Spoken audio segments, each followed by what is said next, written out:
The first sound was not the dock breaking. It was my brother laughing into a microphone. Victor had one hand around a glass of bourbon and the other around the microphone he used every Memorial Day at Morales Harbor. In front of him sat 200 donors, and the investment group he needed to keep our family marina from going under. He pointed at me. My sister Elena spent 20 years as a government lifeguard, he said. So if anybody drops a cocktail in the lake, we're covered. The crowd gave him the kind of laugh people use when they are not sure whether a joke is cruel, but the man holding the microphone expects an answer. I did not laugh. I was looking past him at Dock 4. The lake had been rough all morning. Short, hard waves came in from the northeast and struck the pilings at an angle, making the floating sections lift unevenly. Every few seconds, the cleats along the outer edge gave a metallic knock. Most people heard background noise. I heard a structure asking for less weight. Victor thanked the sponsors and told everyone Morales Harbor had survived 43 seasons because our family understood the lake better than anyone. Then Victor waved Warren Pike toward Dock 4. His daughter, Sophie, carrying a tray of champagne, saw Warren Pike, one of the investors from Chicago, step onto the outer section and hurried after him. He was watching the sailboats. I put down my coffee. Victor, he glanced at me, still smiling, get them off that dock. His smile tightened. Not now. The outer section is moving wrong. Victor looked toward Dock 4. It was a quick look. Too quick. His eyes went straight to the third support post, where a length of white line had been looped around the railing. He did not need me to point it out. He raised the microphone again. Elena worries, he told the crowd. It is what happens when the government pays you to wear a whistle. Another laugh moved through the chairs. Sophie turned toward us. She could not hear the words over the music, but she recognized the tone. She gave me an apologetic smile, set the tray on the rail, and reached for Warren's sleeve. Mr. Pike, wait! This section isn't cleared. Nobody noticed water climbing through the gaps. Then the third support post shifted, maybe an inch. The white line snapped tight. A wine glass slid off Sophie's tray and shattered between her shoes. I was already moving when the deck dropped. The outer section folded toward the water with a sound like a truck hitting a fence. Warren went over the railing. Sophie disappeared between two sections of dock. The speakers kept playing for 3 more seconds before someone pulled the power. People screamed her name. Victor ran toward the edge. I caught the back of his jacket. Stop, he spun on me. My daughter is in there, and you are about to put 4 more people on top of her. I pointed to a man near the catering tent, you in the red cap. Kill the shore power at the gray box. Do not touch the water. I pointed to 2 marina employees, clear the dock. Everyone back to concrete. Then I took the orange whistle from my jacket. Victor stared at it. He had made fun of that whistle for years. Called it my security blanket. Proof that some people never learned how to come home. I blew once. One sharp note cut through the shouting. The marina went still enough for me to hear Sophie coughing under the collapsed deck. That sound told me she had air. The angle of the broken section told me she might not have much time. I grabbed the yellow throw bag beside the fuel dock and looked at Victor. Call the Coast Guard. Tell them 2 in the water, 1 trapped under decking, possible electrical hazard. His face went gray. His thumb hovered above the call button as the first questions lined up. Was the dock open to the public? Had it been inspected? Had anyone been warned? Victor looked at the white rope tied around the cracked support, then back at me. For the first time that day, he did not argue. 7 weeks before Dock 4 folded into the lake, I came home because my mother asked me to look at a leaking roof. They called when a hinge stuck or a generator made the wrong noise. Victor handled speeches, money, and anything that required a polished table. I handled the quiet problems that could ruin your week if you ignored them. Morales Harbor sat on the eastern edge of Lake Erie. My father, Luis Morales, bought the property in 1983 with a rusted fuel dock, 6 slips, and a banknote my mother kept inside a cookbook. By the time I was 12, the marina had 38 slips, 2 rental cabins, and a repair shed that smelled like gasoline, cedar shavings, and wet rope. Victor was 4 years older than me and understood people before I understood weather.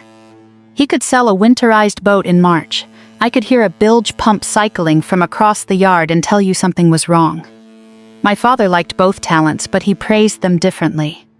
When Victor talked a customer into upgrading a motor, Dad slapped his shoulder in front of everyone. When I found a cracked fuel line, Dad usually just handed me the correct wrench. I spent years thinking one kind of praise meant more. The orange whistle came from my father, not the Coast Guard. Years later, a black and gold rescue swimmer school challenge coin joined it in the same jacket pocket. The last instructor class I trained had pressed it into my hand on my final day, the school crest on one face and the word Senior Chief Morales engraved around the rim. I kept it turned inward. Victor always saw the whistle. He never noticed the coin. Some habits start before uniforms ever arrive. I was 14 when a boy named Danny Mercer slipped off the South Pier during a spring storm. The water was cold enough to steal coordination before fear had time to organize itself. I heard him yelling from the repair shed. I ran down the dock and almost jumped in. My father grabbed my jacket so hard the zipper tore. "Think before you enter somebody else's emergency," he said. Then he put an orange whistle in my palm. 3 blasts. The entire yard turned toward us. Dad threw Danny a line, Victor called 911, and I lay flat holding Danny's wrist until the volunteer fire department arrived. That night, Dad put the whistle on a new cord and gave it back to me. "Noise is useful when it gives people a job," he said. "Otherwise it is just noise." I carried that sentence into the Coast Guard. I enlisted at 19. Victor stayed home. Dad needed him at the marina, and I needed to know whether the lake I had grown up beside was the biggest thing I would ever be brave enough to face. My first assignment was not heroic. I cleaned gear. I stood watches. I learned how much paperwork exists behind every rescue people later describe in one sentence. Eventually, I qualified as a rescue swimmer, then I became an instructor. Later, a senior chief. Those promotions happened in buildings my family never saw. The calls home got shorter as the years got busier. My mother asked if I was eating. Dad asked about the weather. Victor asked whether I knew anybody who could get him a discount on marine electronics. I stopped answering military questions in detail. After a 12-hour duty day, every honest answer opened 3 more. So when Victor started introducing me as the swimmer, I let him. When that became Coast Guard Lifeguard, I let that go too. The first few times, the correction rose to my mouth and stopped there. After that, the nickname hardened into family fact. At Christmas, cousins asked whether I rescued drunk tourists. At weddings, people made jokes about red swimsuits. Victor told everyone I had found a government job built around the only thing I was good at as a kid. Swimming. I could have corrected them. I did not. Sometimes the lie survives because the person being diminished gets tired of dragging the truth into every room. My father never used the nickname. He never corrected Victor either, but when I came home, he would leave a mugwug beside the coffee maker before dawn and ask one question. "How are your people?" Not "what did you do?" Not "how dangerous was it?" "How are your people?" Rank never entered the kitchen. Then Dad died in 2016 in aneurysm. Fast. The kind of death that leaves breakfast dishes in the sink because nobody knew they were becoming evidence. Victor inherited 51% of the marina. My mother kept 24. I received 25. I signed over operational control to Victor within a month. That was my second long mistake. The first was believing silence kept peace. The second was believing family businesses could separate trust from paperwork. By the time I retired, Victor had turned Morales Harbor into something my father would have admired from the parking lot. New clubhouse, stone fire pits, wedding packages, a glass wall facing the lake. The old repair shed was now called the Heritage Workshop, although nobody repaired anything there. Victor had become good at making the marina look expensive. I came home with 2 duffel bags, 1 bad shoulder, and the orange whistle still hanging inside my truck. My mother cried when she saw me. Victor looked at the bags and grinned. So the government lifeguard finally washed ashore. I gave him the smile he expected. Then he handed me a folder about the marina roof. And I went to work. The roof was not the problem. The estimates made that clear before I reached the second page. Victor's folder contained 3 estimates for replacing shingles over the marina office. The leak came from flashing around an exhaust vent. A competent roofer could fix it in half a day. What bothered me was the invoice clipped behind the estimates. $73,000 for structural work on Dock 4. Damped deferred. I found Victor in the clubhouse office with his shoes on the desk, talking to somebody about capitalization rates. He covered the phone. "You fix my roof? Who deferred Dock 4? His face changed for less than a second. Then his smile widened and his voice warmed, the way they always did when the truth had moved too close. "Good morning to you too," I held up the invoice. "This says replace 3 support posts, reinforce the outer section, inspect electrical conduit, and restrict public use until complete." Victor pointed at the chair across from him. "Sit down." "I am sitting enough in retirement," he ended the call. For a moment, he looked less like the man who ran wedding packages, and more like the brother who used to steal my fries after high school. "We are handling it. When? After Memorial Day?" I looked at the date on the inspection, March 19th. It was already April. Why after Memorial Day? He exhaled and turned his monitor toward me. "There are numbers families do not talk about because numbers sound too much like facts." Victor had $760,000 due on a commercial balloon loan in 60 days.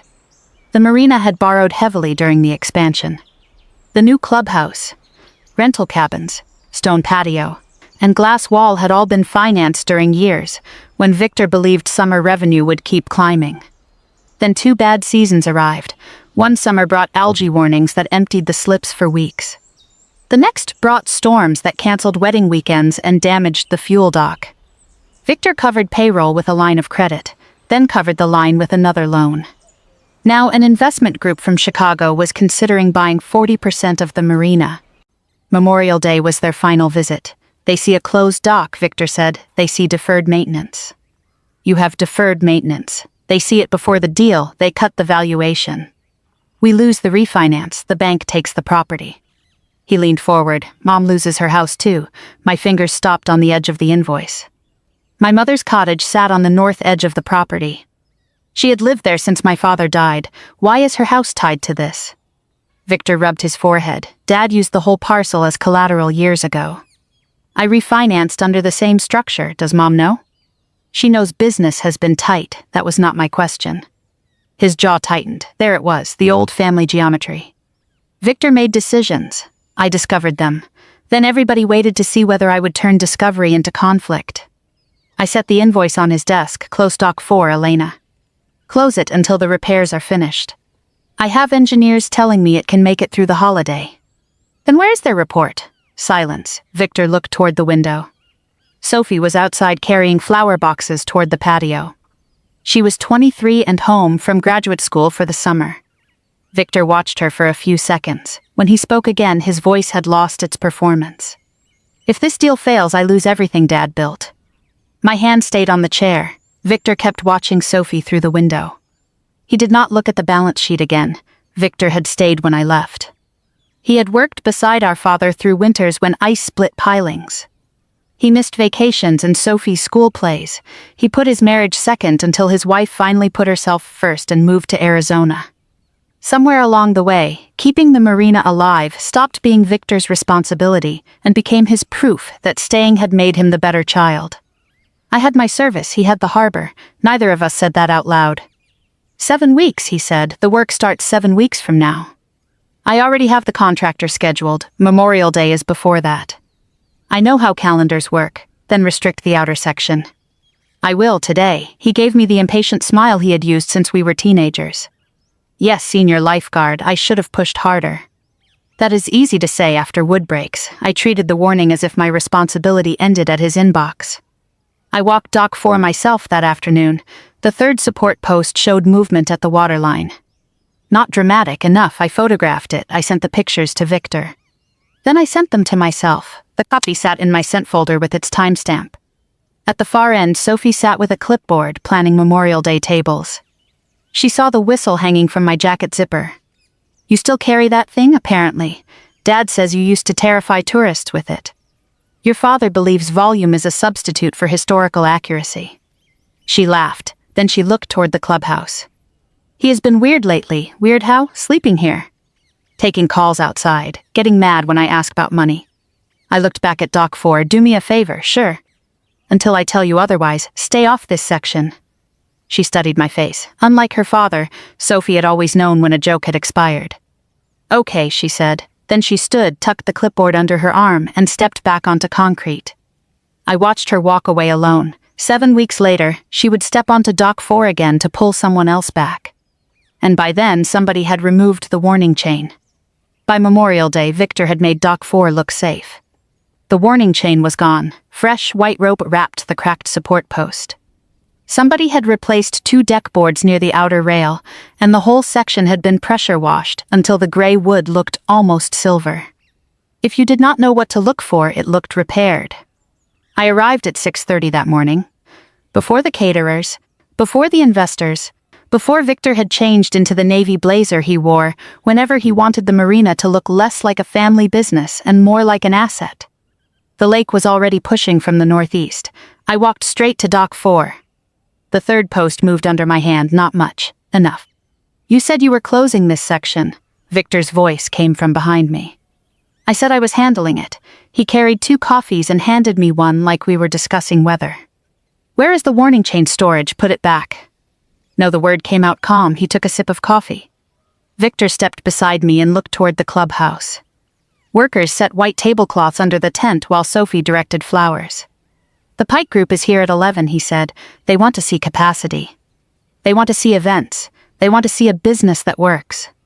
They should also see the dock that does not. We have a contractor coming. In 3 weeks after the closing, I looked at him. So that is the plan. His eyes sharpened. Do not do this today. Do what? Turn one problem into a moral emergency. Victor had a whole vocabulary for facts he disliked. Overreacting, negative, dramatic, disloyal. My father used to say water does not care what word you use for it.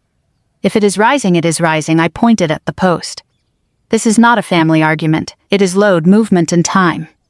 And this is my marina. My fingers tightened around the coffee cup. I still own 25%. My mother owned 24%.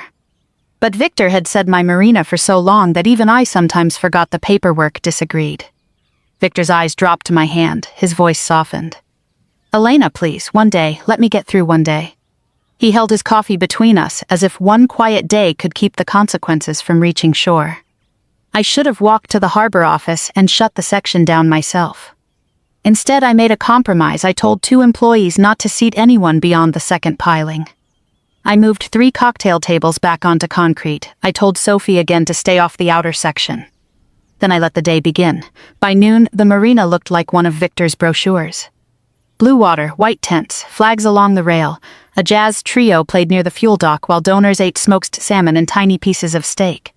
The Pike Group arrived in a black SUV. Warren Pike was 60, broad-shouldered, expensive without looking decorative. And you are? Elena Morales. Victor appeared beside us. My little sister, recently retired, Warren smiled. I opened my mouth. Victor answered first, Coast Guard. Mostly water safety, mostly, Warren nodded politely.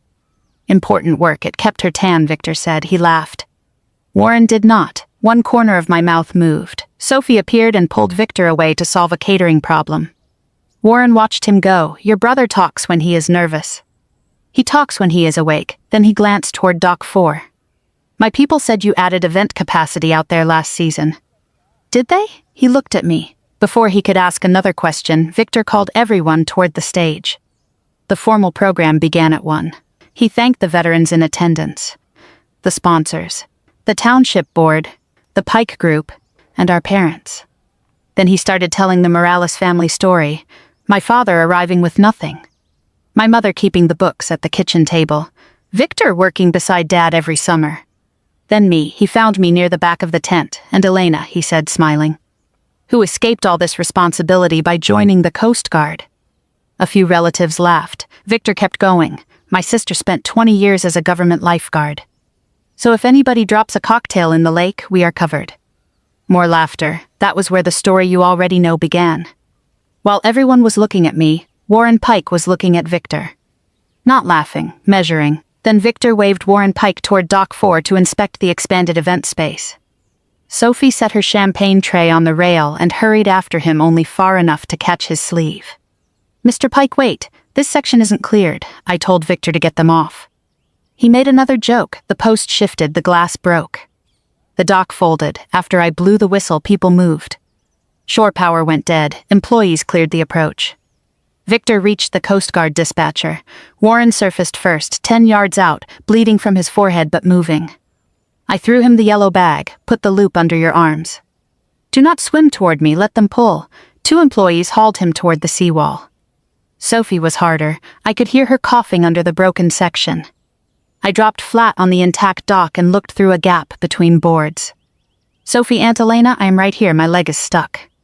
Can you feel your foot? Yes, good. Do not pull. The broken decking rose and fell with every wave. Each movement changed the pressure on whatever held her. I could reach her hand, nothing else, so I took it. Victor knelt beside me. Get her out, not yet. What do you mean, not yet? If I move this section wrong, it can pin her chest. His breathing went fast. Victor, look at me, he did. Your job is to stay where I put you. For once, he obeyed. I had taught enough rescues to know the dangerous minute was the one after help arrived. Everyone relaxed too early. Everyone assumed uniforms meant the problem belonged to somebody else. I did not let go of Sophie. I kept talking to her about things. Her shoes, her classes, the pie she had promised my mother. The Coast Guard boat arrived 11 minutes after the call. Orange hull, blue light, 3 crew on deck. A younger rescue swimmer came forward with a helmet bag, stepped onto the concrete and looked directly at me. The black and gold face of the challenge coin had worked halfway out of my open jacket pocket beside the orange whistle. He stopped. The metal clip on his helmet bag slipped from his hand and struck the concrete once. For one beat, the shouting thinned, leaving only water slapping beneath the broken boards. The coxswain behind him followed his stare. Senior Chief? Victor looked from him to me. The swimmer straightened. Senior Chief Morales? I kept one hand around Sophie's wrist. Later, I said, one trapped under the decking. His eyes left the coin and went to the broken section. Understood, Senior Chief. Tell me what you have. No one paused to claim command. Petty Officer Mason, the younger rescue swimmer who had recognized me, dropped to his knees beside the broken section. The coxswain sent another crewman to check the electrical box and ordered the marina staff to keep everyone behind the fuel dock. I gave Mason the short version, one conscious female trapped below the right hip. Good airway, good sensation in the foot, decking shifts about 2 inches with each swell. Possible metal entanglement under the beam. Mason leaned down and looked through the gap. Sophie, I'm Mason, I'm going to get wet now. She laughed once, which was mostly a sob. That sounds terrible. It usually is. He looked at me.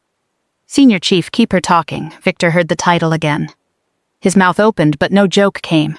Mason clipped into a safety line and entered from the protected side.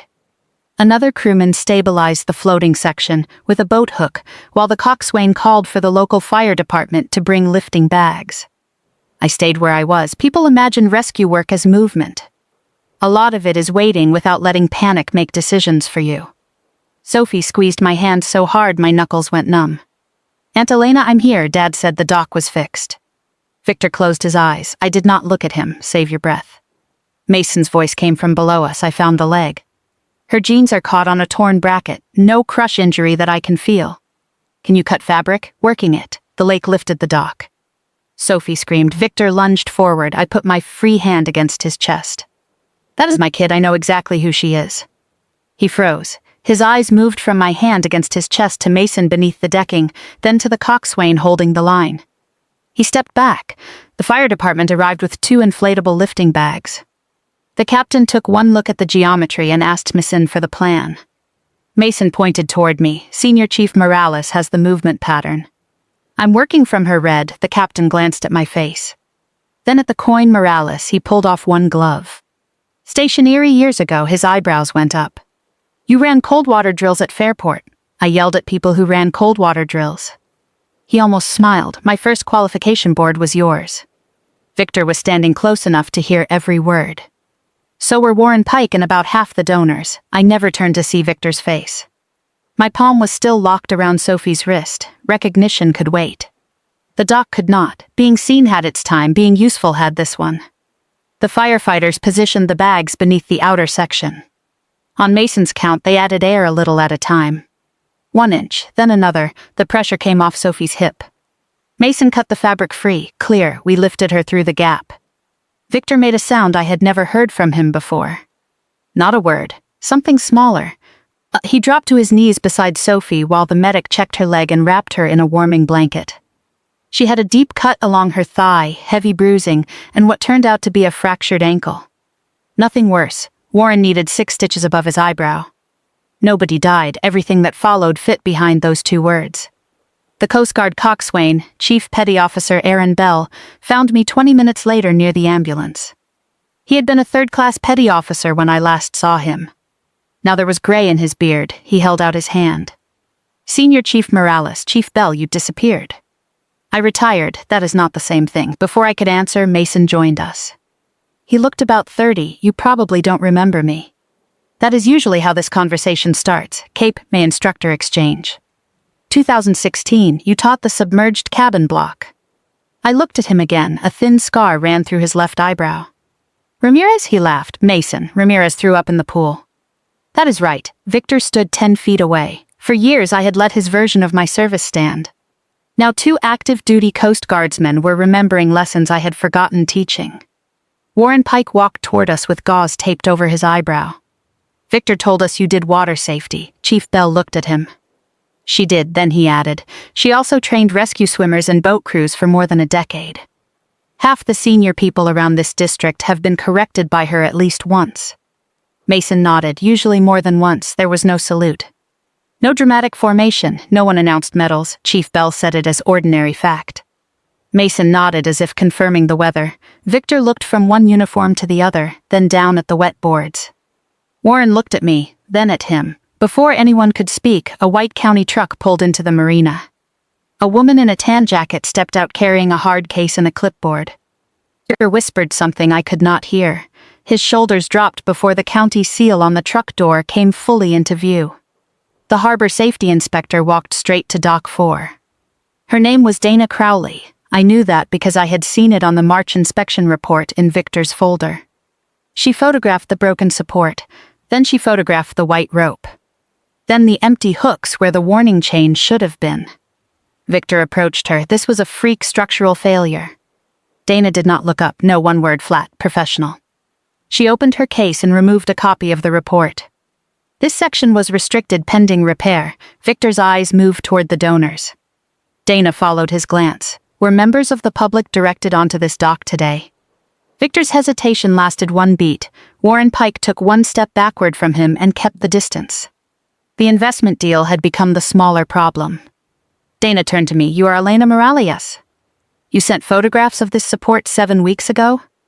Victor looked at me sharply. I had not sent them to her. Not then, I had sent them to myself, but somebody else had forwarded them. Dana checked the date on her tablet. Your niece emailed our office this morning. I looked toward the ambulance. Sophie was watching her father through the open doors. She met my eyes, then unlocked her phone. The timestamp on Dana's tablet pulled me back to the question she had asked 7 weeks earlier. She had kept my warning, waited until that morning, and built her own record. Sophie had not sent Dana my photographs, she had sent her own. The record carried her name, not mine.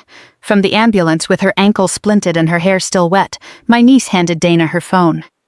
The first image showed the warning chain across Dock 4 3 weeks earlier. The second showed Victor cutting it off with bolt cutters the morning before the gala. The third was a screenshot. Dad, Aunt Elena says the dock is not safe. Victor had answered 6 minutes later. It will hold through Monday. Please stop borrowing her anxiety. Dana read it twice, then asked Sophie to email everything directly to the county account. Victor stood beside the ambulance. You photographed me? You told me I was being dramatic. I told you I was handling it. You removed the chain for today. The words left his mouth before he could stop them. Dana looked up. For today? Victor looked from Dana to me, waiting for someone to soften the sentence. I did not. Sophie did not. Dana let the silence stand. He tried again. We had an event. I believe the section was stable enough for limited use. Dana held up the March report. This says no public access pending structural repair. I had a contractor look at it. Name, Caldwell Marine. Who at Caldwell? I would have to check. You said they looked at it. Victor turned toward me. His eyebrows lifted a fraction, inviting me to soften the sentence for him. I did not. Dana closed the tablet. Mr. Morales, Dock 4 is closed effective immediately. The adjoining fuel access is closed until we confirm the electrical system was not damaged. I am issuing a preservation notice for maintenance records, inspection correspondence, and communications related to this structure. Victor stared at her. Preservation notice? Do not delete anything. Warren Pike stood nearby with a bandage above his eye. Does that include investor disclosures, if they concern the dock? Warren nodded, walked away, and called somebody. Victor watched him go. The investment deal did not officially die that afternoon. It died the next morning at 8:12. Warren sent an email stating that the Pike Group was suspending negotiations pending the county investigation, a structural review, and disclosure of all secured debt tied to the property. Victor read it in my mother's kitchen. He had not slept. Neither had I. Mom sat at the table in her robe, holding coffee she was not drinking. Sophie was upstairs on pain medication. Victor put the phone down. "They're happy? No, you warned me. You were right.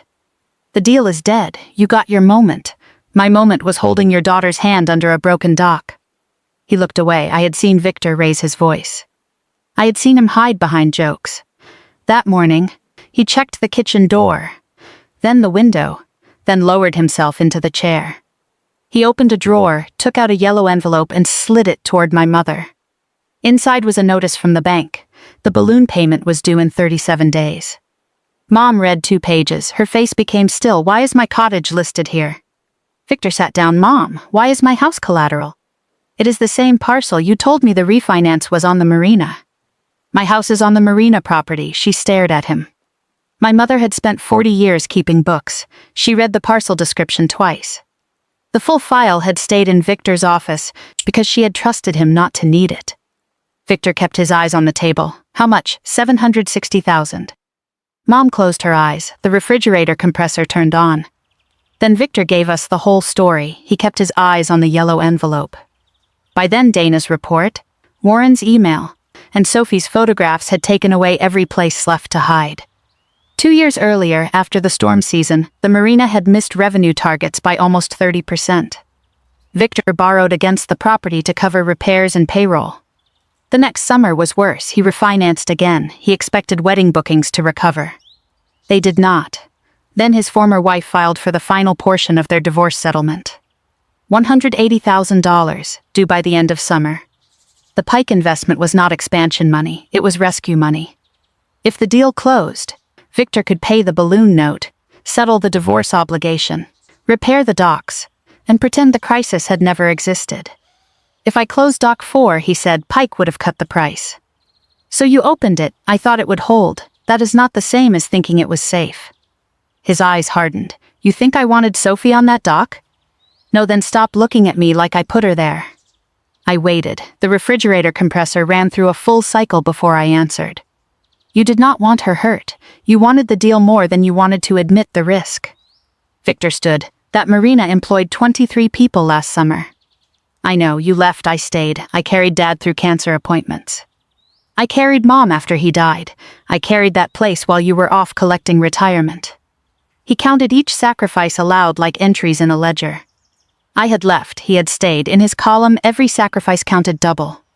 In mine, each one counted half. My mother spoke before I could. "Elena did not leave us, Victor. She left the marina." Mom nodded. "Yes." Then she touched the bank notice. "And you stayed long enough to believe that made all of this yours." Victor went quiet. By Friday, the employees knew something had changed, because Victor stopped promising that everything was under control. That afternoon, the county placed the marina's event permit under temporary review. The bank requested updated financials. The insurer opened its own investigation. Nothing dramatic happened. No handcuffs, no television crews. Just emails, signatures, scheduled interviews, and people asking questions Victor had spent 2 years avoiding. That is how consequences usually arrive, not with thunder. With calendars, the bank gave us 10 business days to present a stabilization plan. That phrase sounded cleaner than what it meant. Either we found enough money and competent management to keep the marina operating, or the bank would begin foreclosure. Victor assumed I would help, financially. He came to my house Sunday evening carrying a folder already open to the signature page. I had bought a small place 3 miles inland after retirement. 2 bedrooms, no lake view, no dock. The quiet was intentional. Victor sat at my kitchen table and turned the folder toward me. "If you pledge your retirement account as additional security, the bank may extend the balloon note." "No," he looked up. "You did not even read it." I heard the sentence. "Elena, this buys time." "For what?" "To close a new deal." "With another investor you do not tell about the dock?" His mouth tightened. "That is not fair. It is exact." He pushed the folder toward me. "You own 25%. I also own 25% of the consequences." "Then act like it." I closed the folder. Whenever Victor called a boundary an abandonment, I reopened the door before his anger could settle. I had called that helping. This time I closed the folder and left it closed. I will help stabilize the marina, I said. I will not secure your debt with my retirement. His chair scraped backward. So you are willing to watch Dad's place die? No, I am willing to stop treating the marina and you as the same thing. He stood still, his hand loosened on the chair back. He did not push the folder toward me again. The next morning, I met with the bank, my mother, Sophie, and a restructuring attorney named Claire Donnelly. Victor arrived 12 minutes late. Claire had silver hair, a blue legal pad, and the calm voice of someone who had watched families mistake ownership for affection. She reviewed the operating statements, debt, and county orders. Then she said the one sentence only a restructuring lawyer would say that week. A lender does not need your optimism, it needs a credible path to repayment. Victor started explaining summer bookings. Claire raised one finger. Bookings are not cash and projected events are not available assets. Her proposal was simple and painful. The bank would extend the note for 6 months if we met 4 conditions. Victor would surrender operational control. An outside manager would oversee spending and safety compliance. The event business would remain suspended until the county cleared the property. And the family would list one unused parcel on the north boundary for sale. The parcel did not include my mother's cottage. It did include the field where Victor planned 6 luxury cabins. The sale would reduce the debt enough to keep the marina out of foreclosure. Victor read the proposal. You want to sell Dad's land? Claire answered first. The bank already has a claim on it. This plan lets your family choose which part to lose. He looked at me. And you support this? I support keeping 23 employees paid while we repair what should have been repaired. You support removing me. I support removing the person who hid a safety order from investors and put the public on a restricted dock. Sophie sat beside him with her ankle in a walking boot. He looked at her. She did not lower her eyes. Victor looked from Sophie's walking boot to the bank proposal. His fingers stopped turning the page. No one moved to close ranks, blame the storm, or promise him his keys back. Sophie had been under that dock. He could not call her disloyal without looking at the boot. I will vote for the plan, she said. Victor stared at her. You do not have a vote. Grandma transferred 5% of her interest to me this morning. My mother folded her hands. I kept 19. Victor's eyes went first to my mother, then to Sophie, not to the percentages on the page. For years, decisions made without him had been his privilege. The ownership vote passed, my 25%. Sophie's 5, my mother's 1949% was not a majority. But the bank held the leverage Victor had spent years pretending belonged to him. Without the plan, foreclosure began. With it, the bank extended the note. Victor signed Thursday. He surrendered the office keys to the outside manager, a marina operator named Calvin Brooks, who counted them and asked where the maintenance logs were kept. Victor answered. He did not reach for the keys again. The keys disappeared into Calvin's pocket. No one exhaled. No one smiled. Revenge is clean in imagination because imagination does not include payroll, mothers, daughters, or the face of your brother when the room stops arranging itself around him. Outside, Sophie waited beside my truck. Are you going to forgive him? Not today, I do not know, she nodded. People often ask for forgiveness because uncertainty makes them uncomfortable. But uncertainty was the first honest thing our family had held in years. I opened the truck door. Sophie touched the orange whistle hanging from the mirror. Can you teach me how to use that properly? I looked back at the marina. Yes, I said, but first I am going to teach you when not to blow it. 6 months after Dock 4 collapsed, Morales Harbor opened the event lawn again. Not Dock 4. That section was gone. Calvin Brooks had the outer structure removed, along with 2 supports on Dock 3 that were beginning to fail. The replacement went in over winter with steel brackets and new electrical service. The county signed off in April. The bank extended the note after the north parcel sold.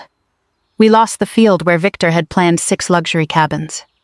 We kept my mother's cottage. We kept the repair shed. We kept 23 people working through winter on reduced hours. Victor did not return as manager. The insurer's review found no evidence that he meant to hurt anyone. Intent was never the problem. He had received a written restriction, understood it, removed the warning chain, and opened the dock anyway. The county fined the marina.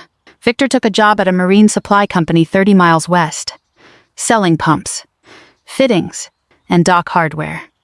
He was good at it. Sophie recovered faster than the rest of us. Her ankle healed, the scar on her thigh faded. She started volunteering with the local boating safety program on Saturdays.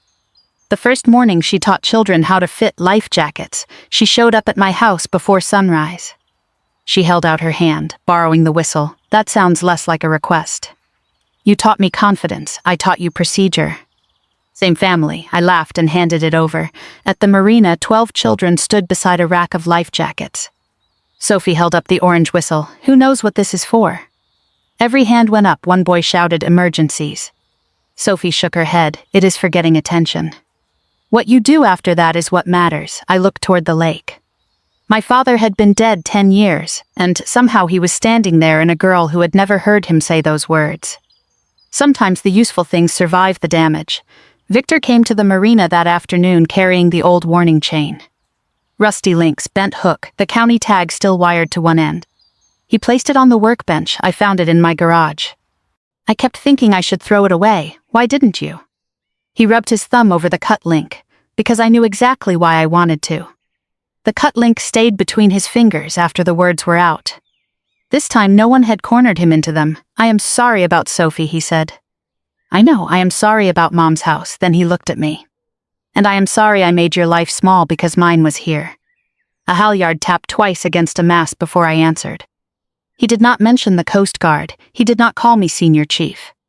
He left the jokes uncounted and named what they had done.